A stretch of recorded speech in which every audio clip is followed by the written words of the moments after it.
ಧರ್ಮಶಾಸ್ತ್ರದಲ್ಲಿ ಹೇಳ್ತಾರೆ, ಯಾವುದೇ ಊರಿನ ಯಾತ್ರೆ ಅಂದರೆ ಕನಿಷ್ಠ 3 ದಿನ ಅಂತ. ಹೆಚ್ಚು ಉತ್ತಮನೇ, ಆದರೆ ತುಂಬ ಮಿನಿಮಮ್ ಅಂದರೆ 3 ದಿನ ಅಂತ. ಯಾವುದೇ ಪ್ರದೇಶಕ್ಕೆ, ಯಾವುದೇ ಕ್ಷೇತ್ರಕ್ಕೆ ಹೋದರೆ 1 ದಿನದ ಯಾತ್ರೆ ಅಂತ ಇಲ್ಲವೇ ಇಲ್ಲ. ಒಂದು. ಆಮೇಲೆ ಪ್ರಾಯ ತೀರ್ಥಕ್ಷೇತ್ರಗಳಿಗೆ ಹೋದರೆ ಮೊದಲನೇ ದಿನ ಉಪವಾಸ ಮಾಡಬೇಕು. ಉಪವಾಸ ಅಂತಂದರೆ ಆಹಾರ ತ್ಯಾಗ ಜತೆಗೆ ಪಾಪತ್ಯಾಗ, ಪಾಪಗಳನ್ನು ಮಾಡಬಾರದು. ಆಮೇಲೆ ಶುದ್ಧವಾಗಿ ದೇವರ ಚಿಂತನೆ ಮಾಡ್ತಾ, ಇದು ಮೊದಲನೇ ದಿನ ಕ್ಷೌರ. ಆಮೇಲೆ ಮರುದಿನ ತೀರ್ಥವಿಧಿ, ಅದರ ಮರುದಿನ ತೀರ್ಥದ ಪೂಜೆ ಸಮಾರಾಧನಾ ಮಾಡಿ, ಇಷ್ಟು 3 ದಿನ ಕನಿಷ್ಠ ಒಂದೊಂದು ಕಡೆಗೆ ಕನಿಷ್ಠ 3 ದಿನ ಇರಬೇಕಂತ. ಅದು ಮಾಡಿದರೇನೇ ತೀರ್ಥಯಾತ್ರೆ.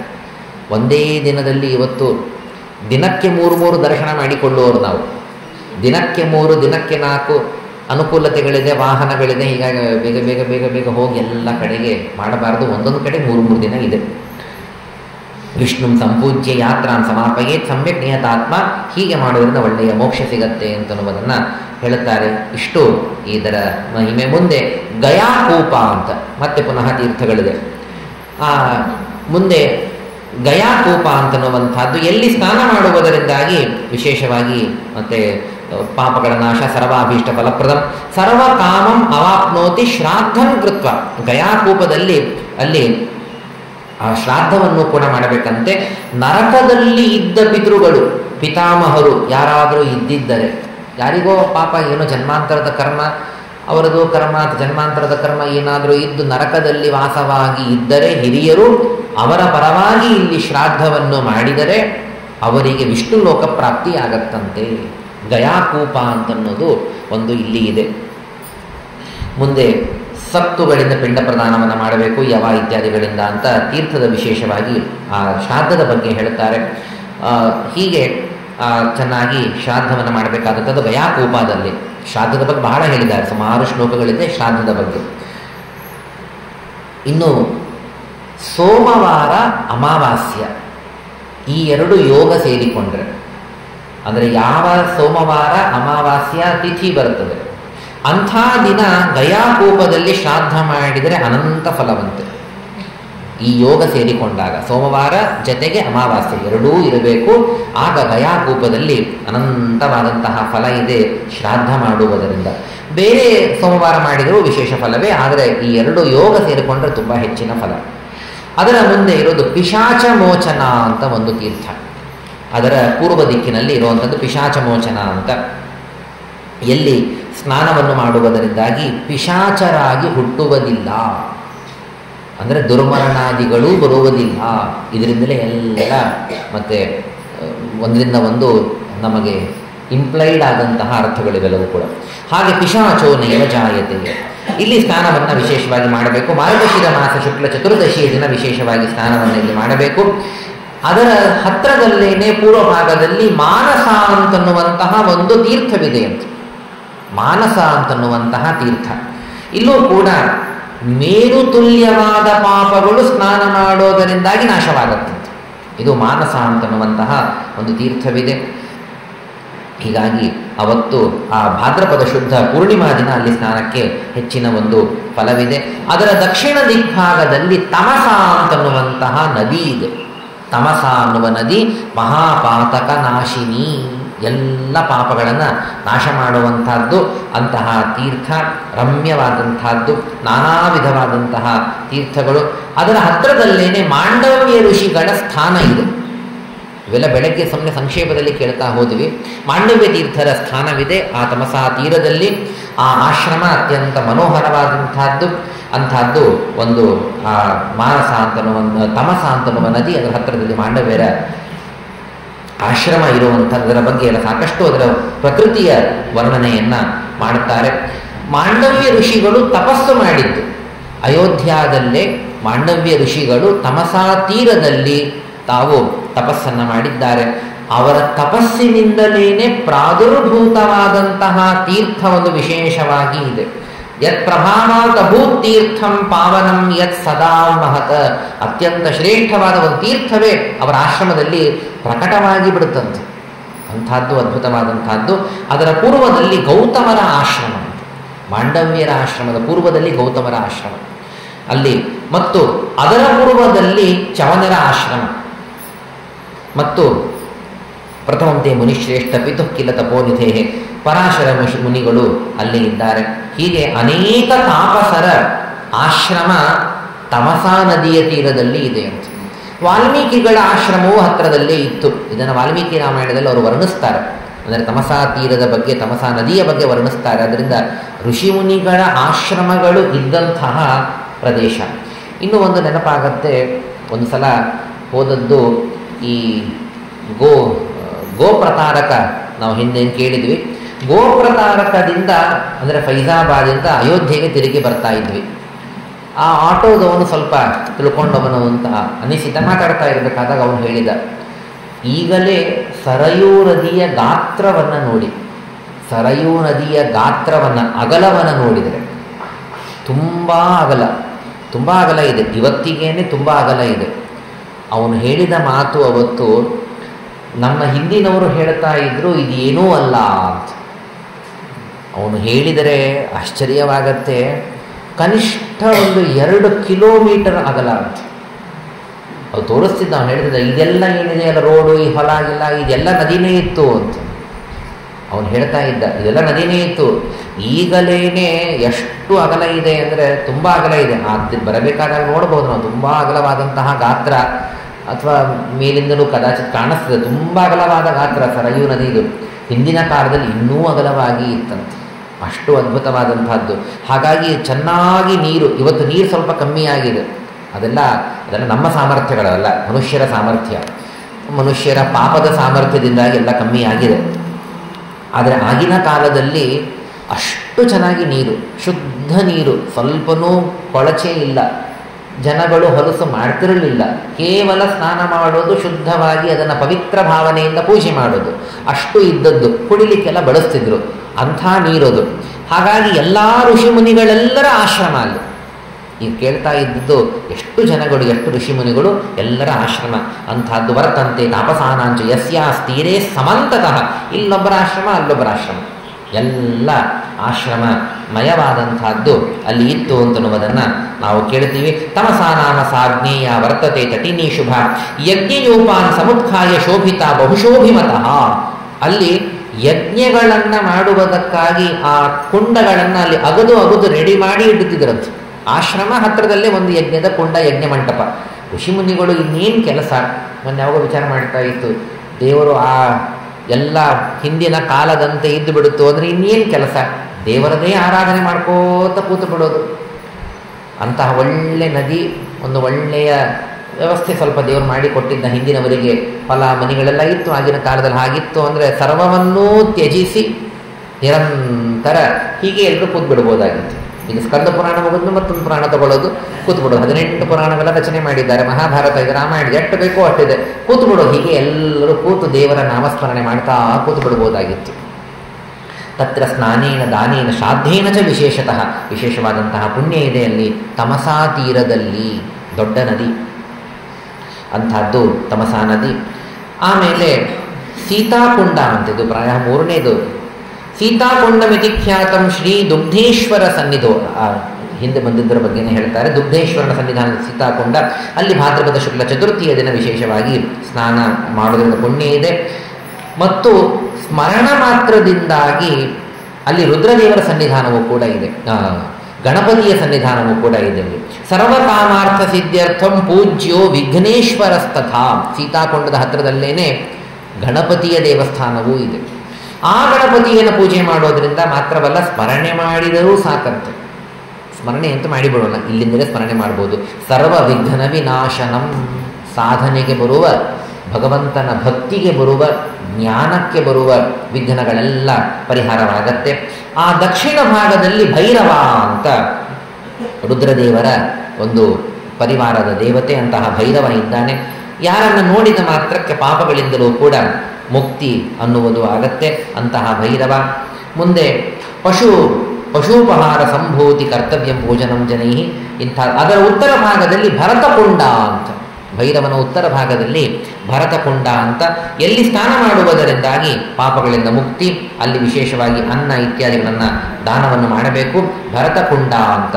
ಭರತಕುಂಡದ ಬಗ್ಗೆ ಹೇಳ್ತಾರೆ. ನಂದಿಗ್ರಾಮದಲ್ಲಿ ಭರತ ಇದ್ದ.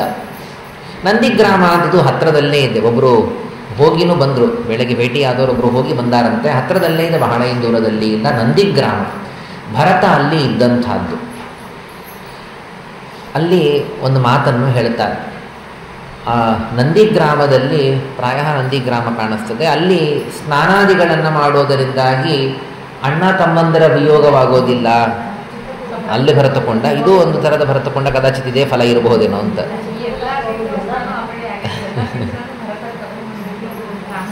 ಅದೇ ಭರತ,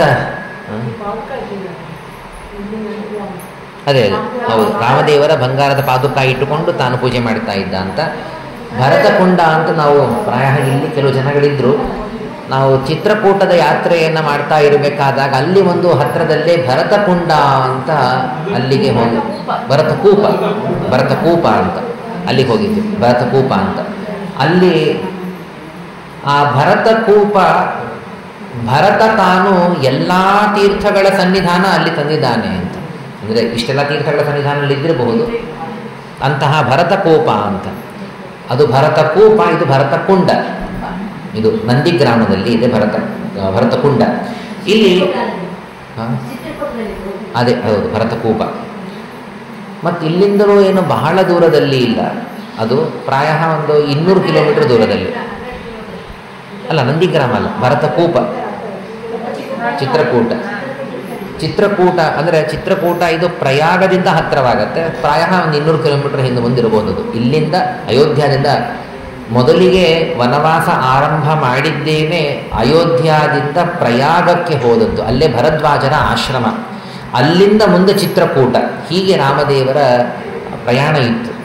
ರಾಮದೇವರ ಅಯೋಧ್ಯ, ಪ್ರಯಾಗ ಅಂದರೆ ಭರದ್ವಾಜರ ಆಶ್ರಮನೇ ಅದು. ಅಲ್ಲಿಂದ ಮುಂದೆ ಹೋದದ್ದು ಅಂತ ಉಲ್ಲೇಖ. ಅದು ಭರತಕೂಪ ಅಲ್ಲಿ. ಇಲ್ಲಿ ಭರತಕುಂಡ. ರಾಮದೇವರನ್ನ ಹೃದಯದಲ್ಲಿ ಧ್ಯಾನ ಮಾಡುತ್ತಾ ರಾಮದೇವರ ಪಾದುಕೆಯನ್ನು ಇಟ್ಟುಕೊಂಡು ನಂದಿಗ್ರಾಮದಲ್ಲೇ ಭರತ ತಾನು ವಾಸವಾಗಿ ಇದ್ದ. ಅಲ್ಲಿ ಒಂದು ದೊಡ್ಡ ಕುಂಡ ನಿರ್ಮಾಣ ಮಾಡಿಬಿಟ್ಟಂತೆ. ಇವರೆಲ್ಲರಿಗೂ ಕೂಡ ಪ್ರಾಯ ಇನ್ನೂ ಒಂದು ಮಾತು ಅವ ಕೇಳ್ತಾ ಇದ್ದಂತೆ, ಇವರೆಲ್ಲರಿಗೂ ಸ್ನಾನ ಮಾಡಬೇಕಾದರೆ ಒಂದು ನದಿ ಇರಬೇಕು. ಹತ್ತಿರದಲ್ಲೇ ನದಿ ಸಿಕ್ತು ಸರಿ, ನದಿ ಸಿಗಲಿಲ್ಲ ಅಂದರೆ ಅವಗಾಹನ ಸ್ನಾನ ಆಗಬೇಕಲ್ಲ. ಅವಗಾಹನದ ನಿಯಮ ಇವತ್ತು ಅಯ್ಯೋ ದೊಡ್ಡ ನಿಯಮ ಅಂತ ಅಂದ್ಕೋತಿದ್ದೀವಿ, ಅವತ್ತು ಮನೆಯಲ್ಲಿ ನಿಯಮ ಅದು. ಅವಗಾಹನ ನಿಯಮ ಅಂತಂದರೆ ಸಂಪೂರ್ಣ ಸ್ನಾನ ಅಂದರೆ ಹೇಗೆ? ಈ ಸ್ನಾನ ಅಂತಂದರೆ ನಾವೇನು ಕದಾಚಿತ್ತು ಎತ್ತಿ ಹಾಕ್ಕೊಂಡು ಸ್ನಾನ ಮಾಡ್ತೇವೆ, ಇದು ಸರಿಯಾದ ಸ್ನಾನ ಅಲ್ಲ. ಆಪತ್ಕಾಲದಲ್ಲಿ ಜ್ವರ ಬಂದಾಗ ಅಂಥ ಕಾಲದಲ್ಲಿ ಮಾಡಬೇಕಾದ ಸ್ನಾನ ಅದು. ನಾವು ದಿನ ಅದನ್ನೇ ಮಾಡ್ತಾ ಇರ್ತೇವೆ ಪ್ರಾಯ ಇವತ್ತು. ನಿಜವಾದ ಸ್ನಾನ ಅಂದರೆ ಸಂಪೂರ್ಣ ದೇಹ ಮುಳುಗಬೇಕು, ಅದನ್ನೇ ಅವಗಾಹನ ಸ್ನಾನ ಅಂತ ಕರೀತಾರೆ. ಹಾಗೆ ಅವಗಾಹನ ಸ್ನಾನವನ್ನು ಅಲ್ಲ, ಇದು ಪುರುಷರ ವಿಷಯದಲ್ಲಿ. ಸ್ತ್ರೀಯರಿಗೆ ನಿತ್ಯವೂ ತಲೆಯ ಮೇಲೆ ಸ್ನಾನ ಇಲ್ಲ, ಸ್ತ್ರೀಯರಿಗೆ ಅದು ವಿಭಾಗ ಬೇರೆ. ನಿತ್ಯವೂ ಕೂಡ ಸಂಪೂರ್ಣ ಪುರುಷರು ನಿತ್ಯವೂ ಕೂಡ ತಲೆಯನ್ನು ಮುಳುಗಿಸಿ ಇಡೀ ದೇಹ ಮುಳುಗಬೇಕು. ಹಾಗೆ ಮಾಡುವ ಸ್ನಾನ ಇದು ಅವಗಾಹನ ಸ್ನಾನ. ಇದು ಅವತ್ತು ಎಲ್ಲರಿಗೂ ಬೇಕಾಗಿತ್ತು. ಅವತ್ತು ಎರಡನೇ ನಿಯಮನೇ ಇರಲಿಲ್ಲ ಅವತ್ತು. ಏನೋ ಅವತ್ತು ಜ್ವರ ಬಂದಾಗ ಯಾರಾದರೂ ತೆಕ್ಕೊಂಡು ಹಾಕ್ಕೋತಿದ್ರು, ಏನು ಮುಳುಗ್ತಿರ್ಲಿಲ್ಲ. ತಣ್ಣಗಿರೋ ನೀರಲ್ಲಿ ಯಾರು ಮುಳುಗ್ತಿರ್ಲಿಲ್ಲ ಅವತ್ತಿನ ಕಾಲದಲ್ಲಿ. ಆದರೆ ಬೇರೆ ಸಂದರ್ಭದಲ್ಲಿ ಅವಗಾಹನ ಇದು ಜನ ಪ್ರತಿಯೊಬ್ಬರಿಗೂ ಕಾಮನ್ ಅದು. ಹಾಗಾಗಿ ಎಲ್ಲರೂ ಒಂದ ನದಿ ಸಿಗಬೇಕು, ಇಲ್ಲ ಕುಂಡ ನಿರ್ಮಾಣ ಮಾಡ್ಕೊಂಡ್ಬಿಡ್ಬೇಕು. ಹಾಗೆ ಭರತ ಒಂದು ಕುಂಡ ನಿರ್ಮಾಣ ಮಾಡಿಕೊಂಡಿದ್ದಂತೆ ನಂದಿಗ್ರಾಮದಲ್ಲಿ. ಹಂಗೆ ಸ್ನಾನಕ್ಕೆ ಹೋದ್ರು ಅಂದ್ರೆ ನದಿಗೆ ಹೋದ್ರು ಅಂತ. ಹಾಗೆ ಭರತ ತತ್ತಚಕ್ರೇ ಮಹತ್ಕೊಂಡಂ ಭರತೋ ನಾಮ ಭೂಪತಿ ರಾಮಮೂರ್ತಿಂಚ ಸಂಸ್ಥಾಪ್ಯ. ರಾಮದೇವರ ಮೂರ್ತಿಯನ್ನು, ಬಂಗಾರದ ಪಾದುಕ ಅಂತ ಆಚಾರ್ಯರು ಹೇಳ್ತಾರೆ, ಮೂರ್ತಿಯನ್ನು ಪ್ರತಿಷ್ಠಾಪನೆ ಮಾಡ್ಕೊಳ್ಳಿಕ್ಕೂ ಸಾಧ್ಯ ಇದೆ. ಹಾಗೆ ಮಾಡಿ ಆ ಕುಂಡ ತುಂಬ ಚೆನ್ನಾಗಿರುವಂಥದ್ದು. ಕುಂಡ ನಿರ್ಮಾಣ ಮಾಡಿದಾಗ ಅಲ್ಲೆಲ್ಲ ಹೇಳ್ತಾರೆ ಒಳ್ಳೆ, ಅಲ್ಲೆಲ್ಲ ಕಮಲ, ಬೇರೆ ಬೇರೆ ಪುಷ್ಪಗಳು, ಕಲ್ಹಾರ, ಹಂಸ, ಸಾರ, ಚಕ್ರಕ ಪಕ್ಷಿಗಳೆಲ್ಲ, ಹಂಸ ಪಕ್ಷಿಗಳೆಲ್ಲ ಬರಬೇಕಂತ ಹೇಳಿ ಅಂಥ ಒಂದು ಅದ್ಭುತವಾದಂತಹ ಕುಂಡದ ನಿರ್ಮಾಣವನ್ನು ಭರತ ತಾನು ಮಾಡಿದ್ದ ಅಂತನ್ನುವುದಾಗಿ ಹೇಳ್ತಾರೆ. ಅಲ್ಲಿ ಸ್ನಾನ ಮಾಡೋದರಿಂದಾಗಿ ತುಂಬ ವಿಶೇಷವಾದಂತಹ ಫಲವಿದೆ. ಅಲ್ಲೂ ಶ್ರಾದ್ದವನ್ನು ಮಾಡಬೇಕು. ಪಿತೃಗಳು ಹೆಚ್ಚು ತೃಪ್ತರಾಗ್ತಾರೆ. ಅದರ ಪಶ್ಚಿಮ ಭಾಗದಲ್ಲಿ ಜಟಾಕುಂಡ ಅಂತ ಇದೆ. ಭರತಕುಂಡದ ಪಶ್ಚಿಮ ಭಾಗದಲ್ಲಿ ಜಟಾಕುಂಡ ಅಂತ. ಕೇಳೋದರಿಂದೇ ಸ್ವಲ್ಪ ಸುಸ್ತಾಗಬಹುದೋ ಏನೋ, ಇನ್ನು ಹೋಗಿ ಬಂದರೆ ಏನಾಗತ್ತೋ ಇಲ್ಲ, ಅಷ್ಟು ಇದೆ.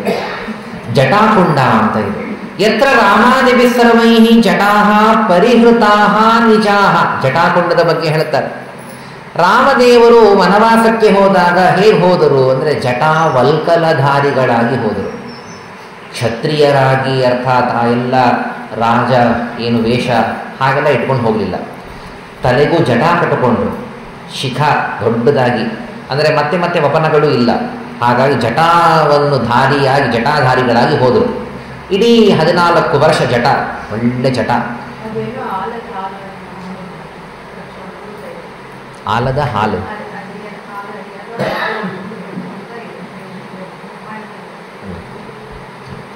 ಆ ಜಟ ಕಟ್ಟಿಕೊಂಡು 14 ವರ್ಷ ಆದ ಮೇಲೆ ಏನು ಜಟ ವಿಸರ್ಜನೆ ಮಾಡಿದ್ರಲ್ಲ ಅದು ಇಲ್ಲೇ. ಹಾಗಾಗಿ ಇದು ಜಟಾಕುಂಡ. ಆಮೇಲೆ ಒಳ್ಳೆ ರಾಜನಾಗಿ ಮಹಾರಾಜನಾಗಿ ತಾನು ಅಲಂಕೃತನಾಗಿ ಇದ್ದದ್ದು. ಆ 14 ವರ್ಷಗಳ ಜಟ ಸರ್ವೈಹಿ ಜಟಾಹ ಪರಿಹೃತಾಹ ಯತ್ರ ಜಟಾಕುಂಡ ಮಿತಿಖ್ಯಾತಂ. ಆ ಜಟಾ ಪರಿಹಾರವಾದದ್ದು ಇಲ್ಲೇ ಬಂದ ಮೇಲೆ. ಅಂಥದ್ದು ಜಟಾಕುಂಡ ಅಂತ. ಅಂಥದ್ದು ಉತ್ತಮವಾದಂಥದ್ದು. ಎಲ್ಲಿ ಸ್ನಾನ ದಾನ ಇವುಗಳನ್ನು ಮಾಡುವುದರಿಂದ ಎಲ್ಲ ಅಪೇಕ್ಷೆಗಳು ಪೂರ್ಣವಾಗತ್ತೆ. ಆಮೇಲೆ ಪೂರ್ವಕುಂಡೇಸು ಸಂಪೂಜ್ಯೋ ಭರತಃ. ಈ ಭರತಕುಂಡದಲ್ಲಿ ಭರತನನ್ನು ವಿಶೇಷವಾಗಿ ಪೂಜೆ ಮಾಡಬೇಕಂತೆ. ಈ ಜಟಾಕುಂಡದಲ್ಲಿ ರಾಮ, ಲಕ್ಷ್ಮಣ, ಸೀತೆ 3 ಜನರನ್ನು ಪೂಜೆ ಮಾಡಬೇಕು. ಚೈತ್ರ ಕೃಷ್ಣ ಚತುರ್ದಶಿ ವಿಶೇಷವಾದ ದಿನ. ಒಂದೊಂದು ಕುಂಡಕ್ಕೆ ಒಂದೊಂದು ದಿನಗಳು ವಿಶೇಷವಾಗಿ ಇದೆ. ಹಾಗೆ ಇಲ್ಲಿ ಚೈತ್ರ ಕೃಷ್ಣ ಚತುರ್ದಶಿ. ಇನ್ನೂ ಒಂದು ಮಾತು, ಇನ್ನೂ ಒಂದು 10 ಅಧ್ಯಾಯಗಳಲ್ಲಿ ಇನ್ನೂ ಒಂದು ಅಧ್ಯಾಯವಿದೆ ಇಲ್ಲಿ. ಇದಲ್ಲದೆ ರುದ್ರಯಾಮಲಕಾದಲ್ಲಿ ಅಲ್ಲೂ ಸುಮಾರು 25 ಮೇಲೆ ಅಧ್ಯಾಯಗಳಿದೆ. ಮುಂದೆ ಅಜಿತ ದೇವ ಅಂತನ್ನುವಂತಹ ಒಂದು ಮಾತು. ಅಜಿತ ದೇವ ಅಂತ ನಿರಾಹಾರರಾಗಿರಬಹುದು ಅಥವಾ ಕ್ಷೀರ ಆಹಾರ, ಹಾಲನ್ನು ಮಾತ್ರ ಸ್ವೀಕಾರ ಮಾಡಿ ಅಜಿತನಾಮಕನಾದ ಪರಮಾತ್ಮ, ಭಾಗವತೋಕ್ತನಾಗಿ ಅಜಿತನಾಮಕನಾಗಿ ಏನು ಪರಮಾತ್ಮ ಇದ್ದಾನೆ, ಕೂರ್ಮರೂಪನಾಗಿ ಬಂದು ಆ ಮಂದರ ಪರ್ವತವನ್ನು ಎತ್ತಿ ಹಿಡಿದಂಥವನು ಆ ಅಜಿತ. ಅವನನ್ನು ವಿಶೇಷವಾಗಿ ಪೂಜೆಯನ್ನು ಮಾಡಬೇಕು. ಅದರ ಉತ್ತರದಲ್ಲಿ ಮತ್ತ ಗಜೇಂದ್ರ ಅಂತನ್ನುವುದಾಗಿ ಒಂದು ದೊಡ್ಡ ತೀರ್ಥವಿದೆ, ಮತ್ತ ಗಜೇಂದ್ರ. ಅಲ್ಲಿ ಸರೋವರದಲ್ಲಿ ಸ್ನಾನವನ್ನು ಮಾಡಬೇಕು. ಈ ಮತ್ತ ಗಜೇಂದ್ರ ಯಾರು ಅಂತಂದರೆ ಅಯೋಧ್ಯ ರಕ್ಷಕನಂತೆ. ಅಯೋಧ್ಯೆಯನ್ನು ರಕ್ಷಣೆ ಮಾಡುವಂತಹ ಒಬ್ಬ ದೇವತೆ. ನಾವು ಕುರುಕ್ಷೇತ್ರಕ್ಕೆ ಹೋಗಬೇಕಾದಾಗ ಅಲ್ಲಿ ಕೇಳ್ತೀವಿ, ಅಲ್ಲಿ ಇಂದಿಗೂ ಪ್ರಸಿದ್ಧ ಇದೆ. ಕುರುಕ್ಷೇತ್ರಕ್ಕೆ 4 ಕಡೆಗೆ ಒಬ್ಬೊಬ್ಬರು ಯಕ್ಷರು ಇದ್ದು ರಕ್ಷಣೆ ಮಾಡ್ತಾ ಇದ್ದಾರೆ.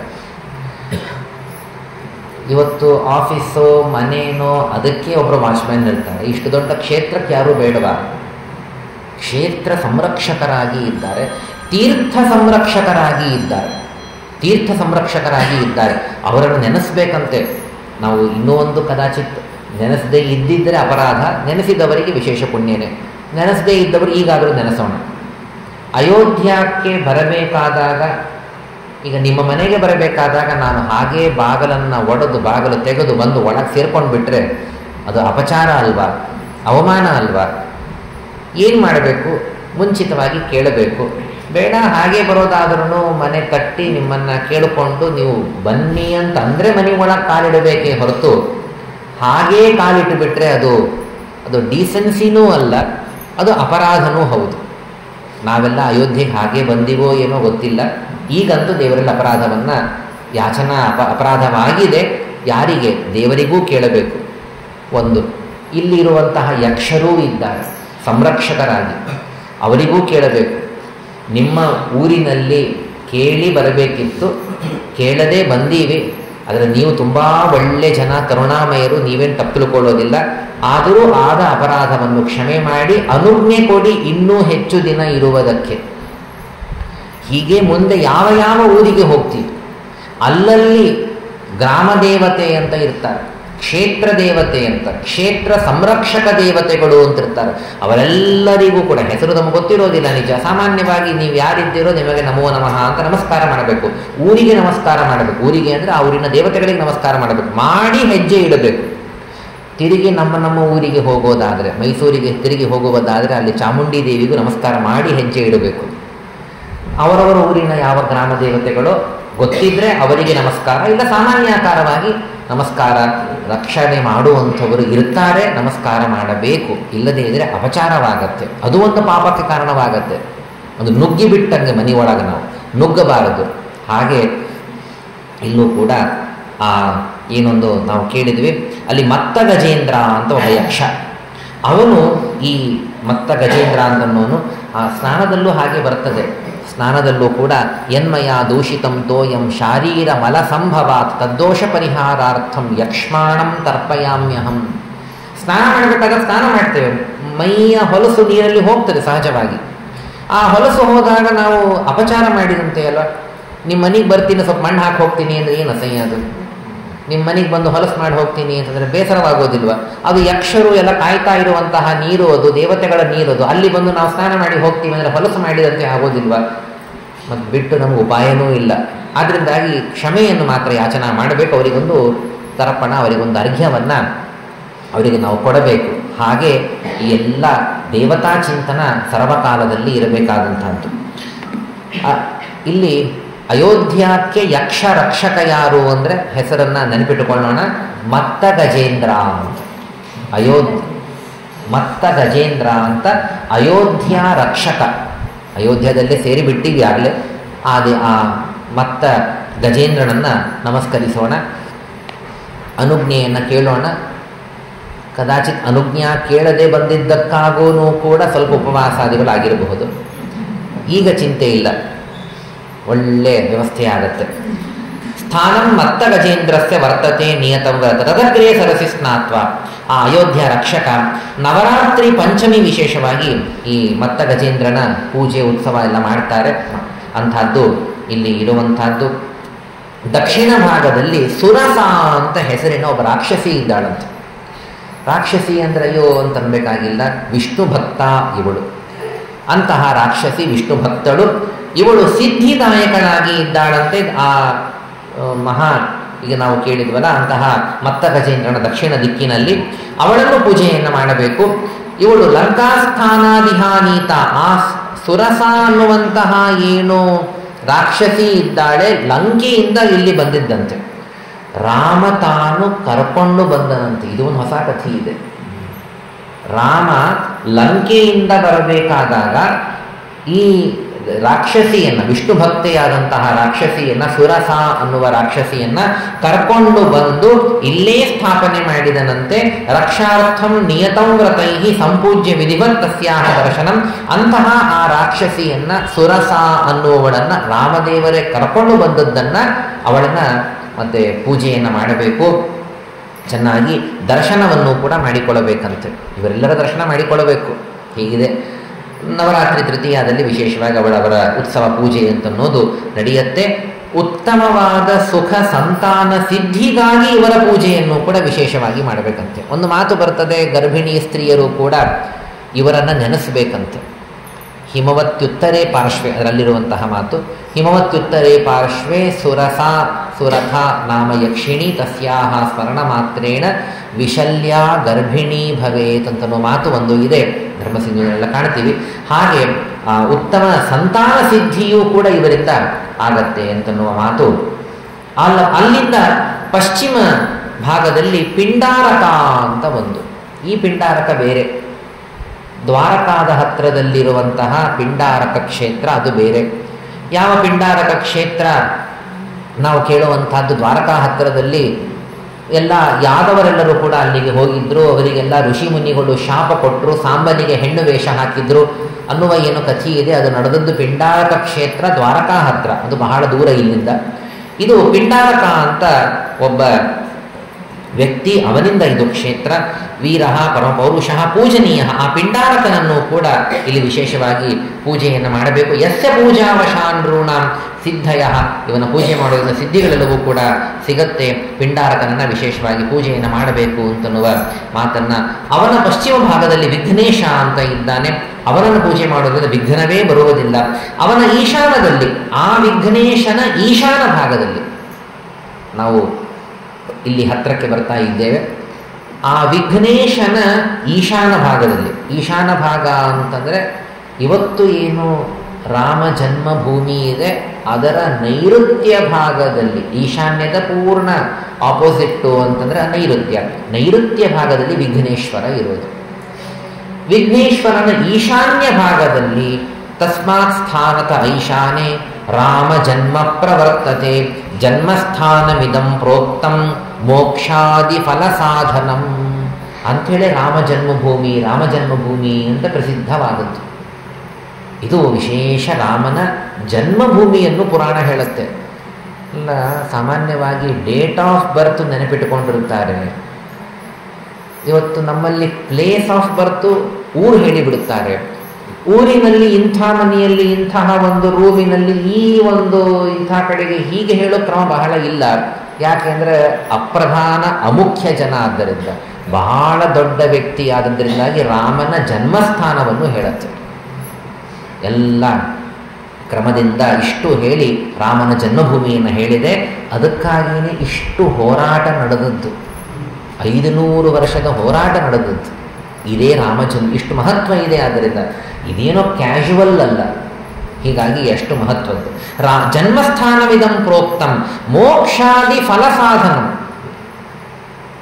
ಇನ್ನೊಮ್ಮೆ ದರ್ಶನದ ಅವಕಾಶ ದೇವರು ಕೊಟ್ಟರೆ, ಇದೇ ನೆನ್ನೆ ಹೋದಂತೆ ಇನ್ನೊಮ್ಮೆ ಹೋದಾಗ ರಾಮದೇವರ ದರ್ಶನ ಮಾಡಿಕೊಳ್ಳುತ್ತೇವೆ. ವಾಸ್ತವ ಖಂಡಿತವಾಗಿ ಅದನ್ನು ದರ್ಶನ ಮಾಡಿಕೊಳ್ಳೋದೇನೆ.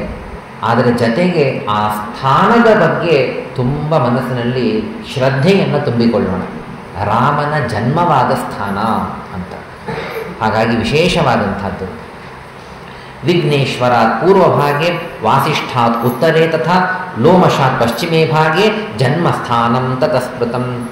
ಈ ಏನು ಹೇಳ್ತಾರೆ, ಕ್ವಾಡ್ರ್ಯಾಂಗಲ್ಸ ಏನೋ ಹೇಳ್ತಾರೆ. ಹಾಗೆ ಚೆನ್ನಾಗಿ ತಿಳಿಸ್ತಾ ವಿಘ್ನೇಶ್ವರನಿಂದ ಪೂರ್ವಭಾಗ ಬಂತು. ಈಶಾನ್ಯ ಅಂತ ಹಿಂದೆ ಬಂದಿತ್ತು, ಪೂರ್ವಭಾಗ ಹೆಚ್ಚು, ಅಂದರೆ ಪೂರ್ವ ಈಶಾನ್ಯ ಅಂತ ಅರ್ಥ ಮಾಡಿಕೊಳ್ಳಬಹುದು. ವಸಿಷ್ಠ ಭಾಗದಿಂದ ಅರ್ಥಾತ್ ಅಲ್ಲಿ ಹೇಳ್ತಾರೆ ವಸಿಷ್ಠ ಕುಂಡದಿಂದ ಉತ್ತರ ಭಾಗ, ಲೋಮಶ ಕುಂಡದಿಂದ ಪಶ್ಚಿಮ ಭಾಗ ಎಲ್ಲ ತೋರಿಸಿಕೊಡ್ತಾರೆ. ಅಲ್ಲಿ ಇರುವಂಥದ್ದು ಯಾವ ಭಾಗವೋ ಅದು ರಾಮ ಜನ್ಮಭೂಮಿ. ಇಷ್ಟು ಸ್ಪಷ್ಟವಾಗಿ ಹೇಳ್ತಾರಲ್ಲ ಪುರಾಣದಲ್ಲಿ, ಸ್ಕಂದ ಪುರಾಣದಲ್ಲಿ ಇಷ್ಟು ಚೆನ್ನಾಗಿ ಹೇಳ್ತಾರೆ ರಾಮ ಜನ್ಮಭೂಮಿ ಯಾವುದು ಅಂತ. ಹಾಂ ಖಂಡಿತ, ಹೌದು ಹೌದು ಹೌದು. ಅರಮನೆಯಲ್ಲಿಯ ಜನ್ಮಸ್ಥಾನ ವಿಶೇಷ ಅಲ್ಲ, ಅರಮನೆ ಅಂತ ಸಿದ್ಧ ಆಗತ್ತೆ ನಿಜ. ಆದರೆ ಹೌದು ಹೌದು ಹೌದು ಈಗೆಲ್ಲ ರಾಮಲಲ್ಲ ಇದೆಯಲ್ಲ ಅದು ಅಂತ, ಅದು ಹಾಗೆ ಸಂಪ್ರದಾಯನೂ ಸ್ವಲ್ಪ ಬಂದಿರ್ತದೆ. ಅಂದರೆ ವಿಶೇಷ ಸ್ಥಾನ ಅಂತ ಅನ್ನೋದಾಗಿ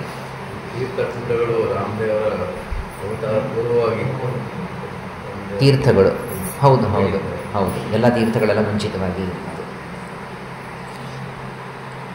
ಲೋಮಶಾತ್ ಪಶ್ಚಿಮೇ ಭಾಗೆ ಜನ್ಮಸ್ಥಾನಂ ತತಸ್ಮೃತಂ ಯದೃಷ್ಟ್ವಾಚ ಮನುಷ್ಯಸ್. ಯಾಕಿಷ್ಟು ಬೆಳಗ್ಗೆ ಮಧ್ಯಾಹ್ನ ಒಬ್ಬರು ಹೇಳ್ತಾ ಇದ್ರು, ಈಗ ನೆನ್ನೆಯಿಂದಲೇ ನಿಜವಾಗ್ಲೂ ಅದು ಯಾವ ಮುಹೂರ್ತದಲ್ಲಿ ಅವರು ನಮ್ಮ ದಿನಾಂಕವನ್ನು ಫಿಕ್ಸ್ ಮಾಡಿದರೋ ಅಯೋಧ್ಯ ಯಾತ್ರಾದು ದೇವರೇ ಪ್ರೇರಣೆ ಮಾಡಿದ.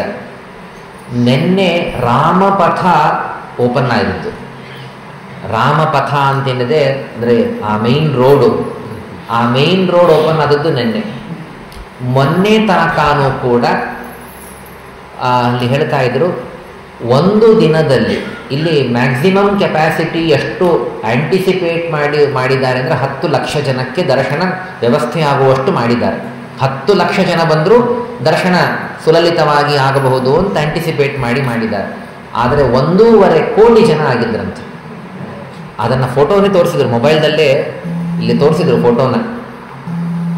ಆ ಫೋಟೋ ತೋರಿಸಿದಾಗ ಆ ರಾಮಪಥ ಏನಿದೆ ಅಂದರೆ ನಿನ್ನೆ ನಾವು ಹೊರಗೆ ಬಂದಾಗ ಮೇನ್ ರೋಡ್ ರಾಮಪಥ, ಆ ರಾಮಪಥದಲ್ಲಿ ಈ ರೋಡಿನ ಪಕ್ಕದ ರೋಡಿಗೆ ಹೋಗಬೇಕಾದ್ರೆ ನಡ್ಕೊಂಡು, ವಾಹನ ಅಂತೂ ಇಲ್ಲವೇ, ರೂಲ್ಡ್ ಔಟ್, ವಾಹನಕ್ಕೆ ಸೈಕಲ್ಲಿಗೂ ಇಲ್ಲೇ ಇಲ್ಲ, ಸ್ಥಾನನೇ ಇಲ್ಲ, ಸೈಕಲ್ಲಿಗೂ ಇಲ್ಲ.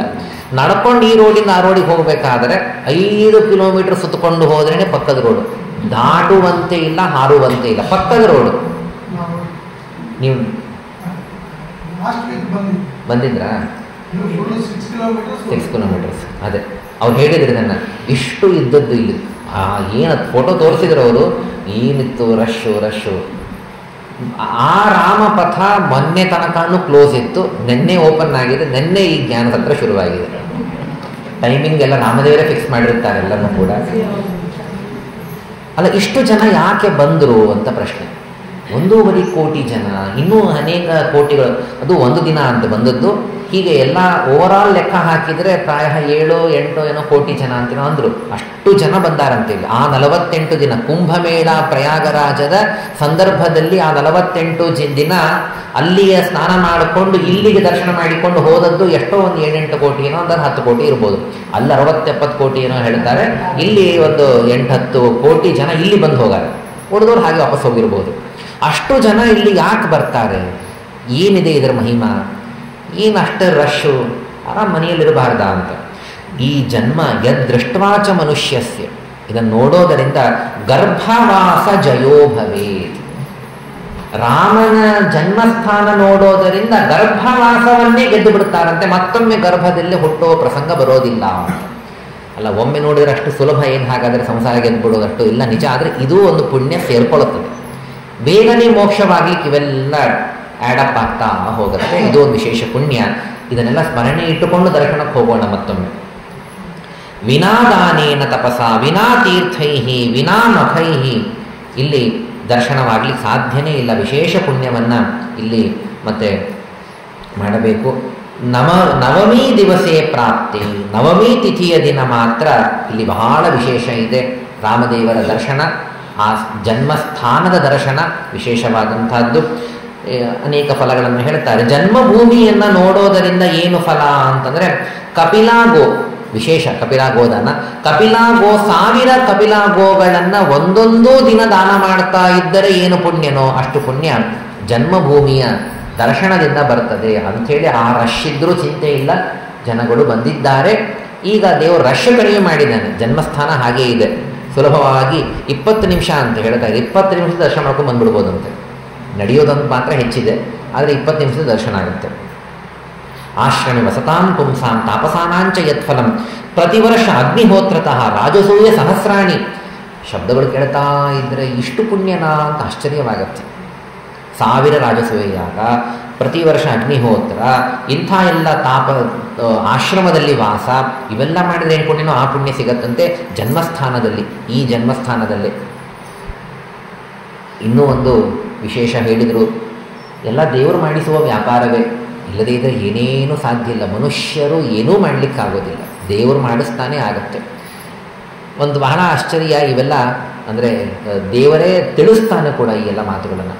ಈ ಉದಾಸೀನ ಆಶ್ರಮ ಯಾಕೆ ತಗೊಂಡ್ರು ಅಂತ ನಿನ್ನೆ ಬಂದ್ವಿ, ನೋಡಿದ್ವಿ, ತುಂಬ ಚೆನ್ನಾಗಿತ್ತು. ಮೊದಲಿಗೆ ಆ ಪ್ರದೇಶನೇ ಒಳ್ಳೆ ಹಚ್ಚು ಹಸಿರು ರಮ್ಯ ಪ್ರದೇಶ. ಅಂದರೆ ಸೊಳ್ಳೆಗಳು ಬಹಳ ಇದೆಯಲ್ಲ ಇಲ್ಲಿ ಅಂತ ಮನಸ್ಸಿಗೆ ಯಾರಿಗಾದ್ರೂ ಅನಿಸಿರಬಹುದೋ ಏನೋ, ಇವೆಲ್ಲ ಅನಿಸ್ತದೆ ಸಹಜ. ಯಾಕಂದರೆ ನಾವೆಲ್ಲ ಮನುಷ್ಯರೇ, ಆದ್ದರಿಂದ ಸೊಳ್ಳೆಗಳು ಬಹಳ ಇದೆ ಇಲ್ಲಿ ಯಾಕೋ ಏನೋ ಅಂತ. ಆದರೆ ನಾವು ಹೋಗಬೇಕಾದಾಗ ನಿನ್ನೆ ದರ್ಶನಕ್ಕೆ ಇಲ್ಲೊಂದು ಟ್ರ್ಯಾಕ್ ಬರ್ತದೆ, ಆಚೆನೇ ರೈಲ್ವೆ ಸ್ಟೇಷನ್ ಇದೆ, ಇಲ್ಲಿ ಟ್ರ್ಯಾಕ್ ಇದೆ. ಆಶ್ಚರ್ಯ, ಟ್ರ್ಯಾಕಿನಿಂದ ನಾವು ಬಹಳ ದೂರ ಇಲ್ಲ, ಕೆಲವೇ ಫ್ಯೂ ಮೀಟರ್ಸ್ನಲ್ಲಿದ್ದೀವಿ. 100 ಮೀಟರ್ಸು ಏನೋ 200 ಮೀಟರ್ಸು ದೂರದಲ್ಲಿದ್ದೀವಿ, ಕಿಲೋಮೀಟರ್ ದೂರ ಅಂತೂ ಇಲ್ಲ, ಅಷ್ಟು ಹತ್ತಿರದಲ್ಲೇ ಇದ್ದೀವಿ. ಟ್ರ್ಯಾಕಿನಿಂದ ಆಚೆ ಯಾವ ಜ್ಞಾನ ಸತ್ರಗಳು ಇಲ್ಲ, ಯಾವ ಜನಸ್ತೋಮ ಸೇರೋ ಹಾಗೆ ಇಲ್ಲ, ಪರ್ಮಿಷನ್ನೇ ಇಲ್ಲ, DCಯ ನಿಷೇಧ ಆಜ್ಞೆ ಇದೆ. ಆದ್ದರಿಂದಲೇ ನಮ್ಮವರೇ ಒಂದು ಜ್ಞಾನ ಸತ್ರವನ್ನು ಮಾಡ್ತಾ ಇದ್ದದ್ದಿತ್ತು. ಬನ್ನಿ, ಒಂದು ವಿಶೇಷವಾದ ಮಾಹಿತಿಗಳು, ದೇವರು ನಿಮ್ಮಿಂದ ಏನು ಕೆಲಸಗಳನ್ನು ಮಾಡಿಸಿದ ಅಂತ ಅನ್ನೋದಕ್ಕೆ ನಾನು ಹೇಳ್ತಾ ಇದ್ದಿದ್ದೆ. ಈ ಟ್ರ್ಯಾಕಿನಿಂದ ಆಚೆ ಇದೇ ಅಕಸ್ಮಾತ್ ಉದಾಸೀನ ಆಶ್ರಮದ ಬದಲಾಗಿ ಉದಾಸೀನ ಆಶ್ರಮದ ಬದಲಾಗಿ ಟ್ರ್ಯಾಕ್ ಆಚೆ ಯಾವುದಾದ್ರೂ ಆಶ್ರಮ ಸಿಕ್ಕಿತ್ತು ಅಂದ್ರೆ ನಾವೆಲ್ಲ ಇಲ್ಲಿ ಸೇರ್ತಿರ್ಲಿಲ್ಲ, ನಿಶ್ಚಿತವಾಗಿ ಸೇರ್ತಿರ್ಲಿಲ್ಲ, ಅದು ಕ್ಯಾನ್ಸಲ್ಲೇ ಆಗ್ತಿತ್ತು. ಅವರು ಹೇಳಿದರು, ಇನ್ನೂ ಇಲ್ಲಿನ ಸ್ವಲ್ಪ ದೂರದಲ್ಲೇನೆ ನೀವು ಹೇಳಿದ್ರಲ್ಲ ಒಂದು ಜ್ಞಾನಸತ್ರ, ಇಲ್ಲಿ ನಮ್ಮವರೇ 1ನೇ ತಾರೀಕಿಂದ ಆರಂಭವಾಗಬೇಕಾದದ್ದಿತ್ತು, ಅದು ಕ್ಯಾನ್ಸಲ್ ಮಾಡಿದ್ರು DC. ಯಾಕೆ ಅಂದರೆ 3 ಕಿಲೋಮೀಟರಿನ ಗರ್ಭಗುಡಿಯಿಂದ 3 ಕಿಲೋಮೀಟರ್ 3 ಕಿಲೋಮೀಟರ್ ಅಂದರು, ಆ 3 ಕಿಲೋಮೀಟರ್ ವಿಸಿನಿಟಿ ಟ್ರ್ಯಾಕಿನ ಆಚೆ ಏನಿದೆ ಅದೆಲ್ಲ ಎಲ್ಲೂ ಜನ ಸೇರೋ ಹಾಗಿಲ್ಲ, ಅಷ್ಟು ರಶ್ ಇತ್ತು. ಅದರಿಂದ ಹಾಗಾಗಿ ಎಲ್ಲ ಕ್ಯಾನ್ಸಲ್ಲೇ. ಆದರೆ ಅದೇನು ಉದಾಸೀನ ಆಶ್ರಮ ಯಾವ ಮುಹೂರ್ತದಲ್ಲೂ ಬುಕ್ ಮಾಡಿದ್ರೋ ಗೊತ್ತಿಲ್ಲ, ರಾಮದೇವರು ಅಂದರು ಟ್ರ್ಯಾಕಿನ ಈಚೆ ನೀವು ಬರಬೇಡಿ ಅಂತ. ಯಾಕೆ ಸ್ವಾಮಿ ದೂರ ಮಾಡಿಬಿಟ್ರೇನು ಅಂತ. ದೂರ ಮಾಡಿಲ್ಲ, ಹತ್ರ ಮಾಡೀನಿ ಅಂತಂದರು ರಾಮದೇವರು. ನಿಮ್ಮನ್ನು ಹತ್ರ ಮಾಡಿಕೊಳ್ಳಬೇಕನ್ನೋದಕ್ಕಾಗಿ ದೂರ ಇರಿಸೀನಿ, ಅಂದರೆ ನೀವೆಲ್ಲರೂ ಬರಲಿಕ್ಕಾಗತ್ತೆ ಅಂತ ಹೇಳಿ ಆ ಟ್ರ್ಯಾಕಿನ ಈಚೆ ನಮ್ಮನ್ನು ಇಟ್ಟು ಹತ್ರದಲ್ಲೇ ಇಟ್ಟು, ಭಾಳ ದೂರ ಇಟ್ಟಿಲ್ಲ ನಮ್ಮನ್ನು, ಟ್ರ್ಯಾಕಿನಿಂದ ಹತ್ರದಲ್ಲೇ ಇಟ್ಟಾರೆ. ಇಷ್ಟು ಅಂದರೆ ರಾಮದೇವರ ಸಂಕಲ್ಪ ಹೇಗಿರುತ್ತದೆ. ನಿನ್ನೆ ಮಾರ್ಗ ಆರಂಭವಾಯಿತು, ಮೊನ್ನೆ ತನಕ ಕ್ಲೋಸ್ ಇತ್ತು, ಈ ಪ್ರದೇಶ ಹುಡುಕಬೇಕು ಅಂತಂದರೆ ಯಾವುದು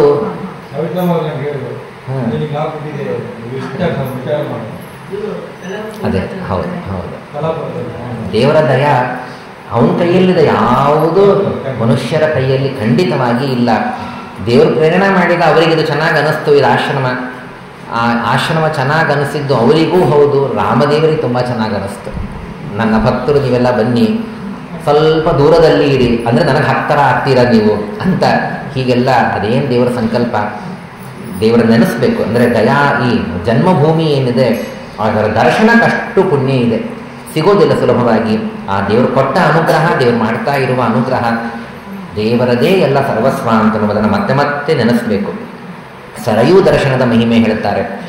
ಆ ರೀತಿಯಲ್ಲಿ ಅಂತಹ ಮನ್ವಂತರ ಸಹಸ್ರೈಸ್ತು ಕಾಶೀವಾಸೇಶು ಯತ್ ಫಲಂ. ಕಾಶಿಯಲ್ಲಿ, ಕಾಶಿ ಕ್ಷೇತ್ರದಲ್ಲಿ 1000 ಮನ್ವಂತರಗಳಿದ್ರೆ ಏನು ಫಲವೋ ಅದು ಸರಯೂ ದರ್ಶನಕ್ಕೆ ಸಿಗತ್ತೆ ಅಂತ ಹೇಳ್ತಾರೆ. ಸರಯೂ ದರ್ಶನಕ್ಕಷ್ಟು ಫಲ ಇದೆ. ಆಮೇಲೆ ಗಯಾಶ್ರಾದ್ದಾದಿಗಳನ್ನೆಲ್ಲ ಮಾಡಿದಾಗ ಏನು ಫಲವೋ ಅದು ಕಲಿಯುಗದಲ್ಲಿ ಅಯೋಧ್ಯಾಪುರದ ದರ್ಶನದಿಂದ ಇದೆ ಅನ್ನುವ ಫಲ. ಹೀಗೆ ಅನೇಕ ಮಹಿಮೆಗಳನ್ನು ಸಾಕಷ್ಟು ಹೇಳಿದ್ದಾರೆ. ಸರಯೂ ನದಿ, ಅಯೋಧ್ಯ ನಗರಿ, ಅದರಲ್ಲೂ ರಾಮ ಜನ್ಮಭೂಮಿ, ಇಲ್ಲಿರುವ ತೀರ್ಥಗಳು ಎಲ್ಲಾನೂ ಅತ್ಯಂತ ವಿಶೇಷವಾದಂಥದ್ದು. ನಿಮಿಷಂ ನಿಮಿಷಾರ್ಧಂ ವಾ ಪ್ರಾಣಿನಾಂ ರಾಮಚಿಂತನಂ ಸಂಸಾರ ಕಾರಣಾಜ್ಞಾನ ನಾಶಕಂ ಜಾಯತೆ ಧ್ರುವಂ. ನಿಮಿಷ, ಒಂದು ಕ್ಷಣ ರಾಮದೇವರ ಚಿಂತನೆ ಮಾಡಿದರೂ ಕೂಡ ಸಂಸಾರ ನಾಶವಾಗತ್ತೆ ಅಂಥದ್ದು. ಹಾಗಾಗಿ ಒಂದು ಮಾತು, ಇನ್ನು ಶೀಘ್ರದಲ್ಲೇ ಸ್ವಲ್ಪ ವಿರಾಮಕ್ಕೆ ಅವಕಾಶವನ್ನು ಮಾಡಿ ಆಗಬೇಕಾಗ್ತದೆ. 2 ಗಂಟೆ ಆಗಿದೆ, ಗಮನದಲ್ಲಿ ಇಲ್ಲ. 2 ಗಂಟೆ, 5:15 ತನಕ ಅಂದ್ಕೊಂಡಿತ್ತು, 6 ಗಂಟೆ ಆಗಿದೆ. ಶೇಷದೇವರಿಗೆ ಒಂದು ಸುಭಾಷಿತಕಾರ ಹೇಳ್ತಾನೆ, ಶೇಷನಿಗೆ ಕಿವಿ ಕೊಡಲಿಲ್ಲವಂತೆ. ಹಾವುಗಳಿಗೆ ಕಿವಿ ಇರೋದಿಲ್ಲ, ಎಲ್ಲರೂ ಹಾವುಗಳಿಗೆ ಕಿವಿ ನೋಡಿದ್ದೇವ, ಹಾವುಗಳಿಗೆ ಕಿವಿ ಇಲ್ಲ. ಒಬ್ಬ ಸುಭಾಷಿತಕಾರ ಹೇಳ್ತಾನೆ, ಶೇಷದೇವರಿಗೆ ಕಿವಿ ಕೊಡಲಿಲ್ಲವಂತೆ. ಅಲ್ಲ, ಯಾಕೆ ಕಿವಿ ಕೊಡಲಿಲ್ಲ? ಶೇಷನಿಗೆ ಕಿವಿ ಕೊಟ್ಟರೆ ಏನಾಗ್ತಿತ್ತು ಅಂತ. ಶೇಷನಿಗೆ ಕಿವಿ ಕೊಟ್ಟರೆ ಏನಾಗತ್ತೆ ಅಂತಂದರೆ ಅನರ್ಥವಾಗ್ತಿತ್ತಂತೆ. ಯಾಕೆ ಅಂದರೆ ಶೇಷನ ಮೇಲೆ ಬ್ರಹ್ಮಾಂಡವಿದೆ, ನಮ್ಮ ಭೂಲೋಕನೂ ಇದೆ. ಶೇಷ ಅವನ ಮೇಲೆ ಭೂಲೋಕ. ಶೇಷನಿಗೆ ಕಿವಿ ಕೊಟ್ಟಿದ್ರೆ ಏನಾಗ್ತಿತ್ತು ಅಂದರೆ ಶೇಷನು ರಾಮಾಯಣ ಕೇಳಿಬಿಡ್ತಾ ಇದ್ದ. ಶೇಷನು ರಾಮಾಯಣ ಕೇಳಿದ್ದಾದ್ರೆ ಏನಾಗ್ತದೆ? ಇಷ್ಟು ಚೆನ್ನಾಗಿರೋ ರಾಮಾಯಣವನ್ನ ಕೇಳ್ತಾ ಇದ್ರೆ ತಲೆದೂಗಿದಾಗ ಭೂಮಿ ಕೆಳಗೆ ಬಿದ್ದುಬಿಟ್ರೆ. ಆದ್ದರಿಂದ ಇದು ಒಬ್ಬ ಸುಭಾಷಿತಕಾರನ ಕಲ್ಪನೆ, ಚಮತ್ಕಾರದಿಂದ ವರ್ಣನೆ ಮಾಡಿದ್ದಷ್ಟೇ. ಶೇಷದೇವರು ಕೇಳದೇ ಇರ್ತಾರ ರಾಮಾಯಣವನ್ನು? ಹಾಗಂತ ಅವರೇ ಚೆನ್ನಾಗಿ ಕೇಳುತ್ತಾರೆ, ಸ್ವಯಂ ಶೇಷದೇವರವರು. ಹಾಗಾಗಿ ವೇದಾಭಿಮಾನಿಗಳು, ಪೌರುಷೇಯ ಗ್ರಂಥಗಳಿಗೆ ಅಭಿಮಾನಿಗಳವರು ಅಂತಹ ಶೇಷದೇವರು. ಆದ್ದರಿಂದ ಅವರಂತೂ ಕೇಳುತ್ತಾರೆ, ಅಂದರೆ ಅಷ್ಟು ಸುಂದರ ರಾಮಾಯಣ ಅಂತ. ಹೀಗಾಗಿ ರಾಮದೇವರ ಕಥೆಯನ್ನು, ರಾಮದೇವರ ಚಿಂತನೆಯನ್ನು ಅಲ್ಪ ಕಾಲದವರೆಗೆ ಮಾಡಿದರೂ ಕೂಡ ಸಂಸಾರದ ವಿಮೋಚನೆಯಾಗತ್ತೆ. ಎಲ್ಲೇ ಇರಲಿ ಅಯೋಧ್ಯೆಯ ಸ್ಮರಣೆ ಮಾಡಬೇಕಂತೆ. ತಿರುಗಿ ಹೋದ್ಮೇಲೂ ಸ್ಮರಣೆ ಮಾಡೋಣ. ಅಯೋಧ್ಯ ಅಯೋಧ್ಯ ಅಯೋಧ್ಯ, ಅಯೋಧ್ಯಕ್ಕೆ ಹೋಗಿದ್ವಿ ಅಂತೆಲ್ಲ ಸ್ಮರಣೆ ಮಾಡ್ತಾ ಇರೋಣ. ಆ ಸ್ಮರಣೆ ಮಾಡೋದ್ರಿಂದಲೂ ಕೂಡ ಯತ್ರ ಪುತ್ರ ಸ್ಥಿತೋ ಹ್ಯಸ್ತು ಅಯೋಧ್ಯ ಮನಸಾ ಸ್ಮರೆ ನತಶ್ಚ ಪುನರಾವೃತ್ತಿ ಕಲ್ಪಾಂತರ ಶತೈರಪಿ. ಅಯೋಧ್ಯೆಯ ವಿಶೇಷವಾದ ಸ್ಮರಣೆಯನ್ನು ಮಾಡೋದ್ರಿಂದ ಮತ್ತೊಮ್ಮೆ ಹುಟ್ಟುವುದಿಲ್ಲ ಅಂತನ್ನುವುದಾಗಿ ಹೇಳ್ತಾರೆ. ಜಲರೂಪೇಣ ಬ್ರಹ್ಮೈವ ಸರಯು, ಆ ನೀರಿನ ರೂಪದಿಂದ ಅರ್ಥಾತ್ ನೀರಿನ ಒಳಗೆ ದೇವರೇ ಇದ್ದಾನೆ ಸರಯುವಿನಲ್ಲಿ. ಸ್ನಾನ ಮಾಡಬೇಕಾದಾಗ ವಿಶೇಷವಾಗಿ ಆ ಶ್ರದ್ಧೆಯನ್ನು ಭಾವನೆಯನ್ನು ಇಟ್ಟುಕೊಳ್ಳೋಣ.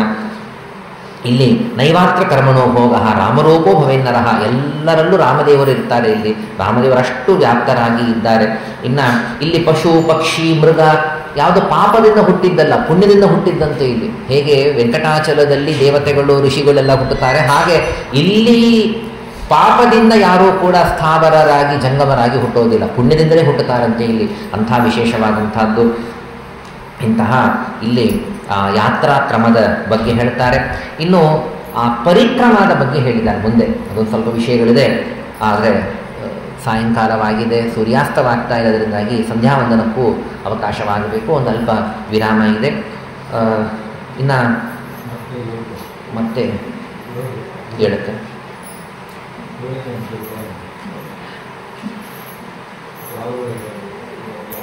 6:15 ಸ್ವಲ್ಪ 6:45 ಅಂತ ತಗೊಂಡ್ಬಿಟ್ಟ.